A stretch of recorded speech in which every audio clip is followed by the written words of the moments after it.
Hey, good morning, everybody. It's Thursday and time for Take Five, so let's jump right in. We've been talking about the story of Daniel and the lion's den, that old Sunday school story that most of us know, and the title of our message has been Continue in the Faith. And so far this week, we've learned, number one, that if we are Christians, we are all going to face persecution on some level in our lives. It's just a given. Jesus said it. The Bible says it over and over. Paul said it. Peter said it. John said it. If you are a Christian, you will be persecuted on some level for your faith. And our only response to that can be to continue in the faith.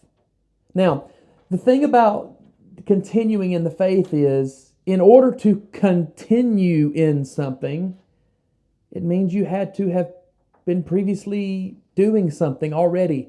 You can't continue something that you aren't already doing. You can't continue in something that you've not already started.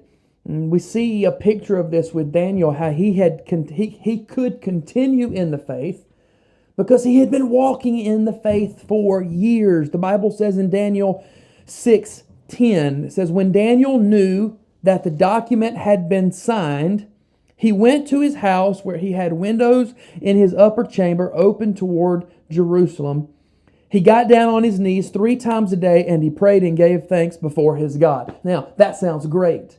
Daniel has been faced with persecution. He has a life or death decision to make here. Will I continue in my faith? Will I do the thing? Will I go against the law? Will I go against the king's decree intentionally and continue in my faith? But the last phrase of that verse is really important because it says, Daniel got down on his knees 3 times a day and prayed and gave thanks before his God as he had done previously.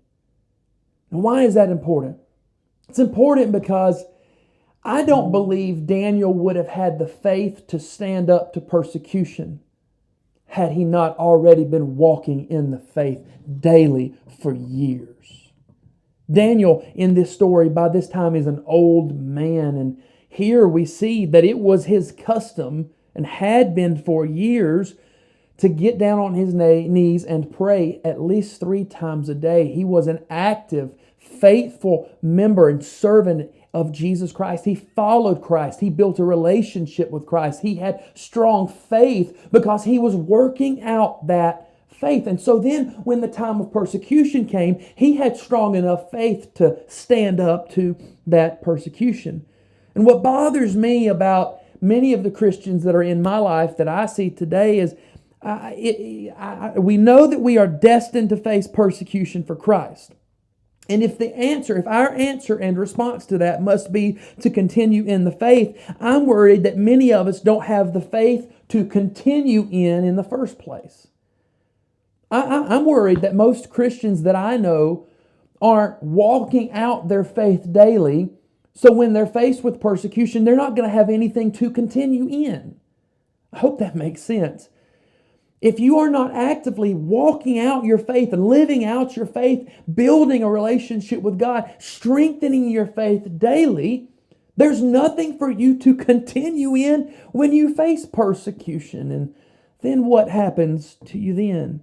See, Daniel had the courage to continue in the faith in the face of persecution because he had been walking it out for years. He'd been doing it for years.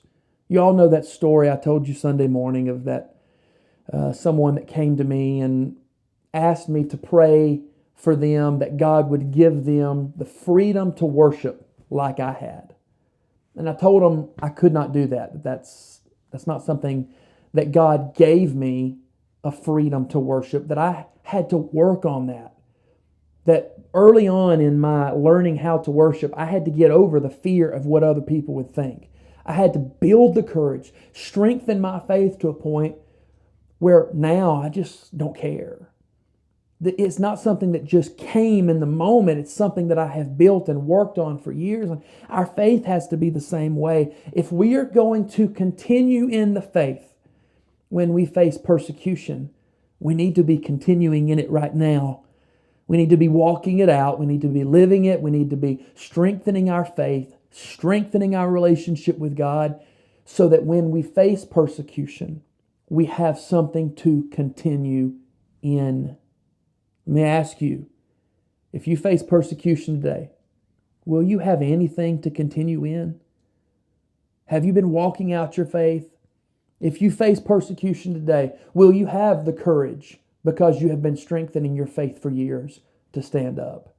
Will you be able to do it? Will you have something to continue in? Daniel did. It tells us right here that he had been doing this for years, and because of that, he could continue in the faith. Hey, you know, one of my favorite quotes is, the best time to plant an oak tree was 100 years ago, but the next best time is right now.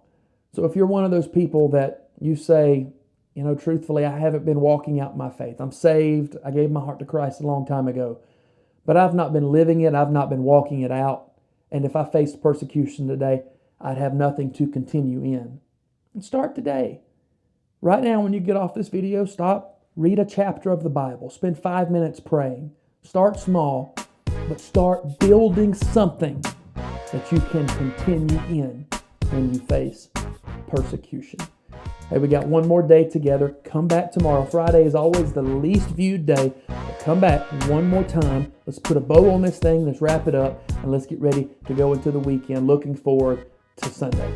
Have a great day today. I will see you again right here tomorrow on Take 5.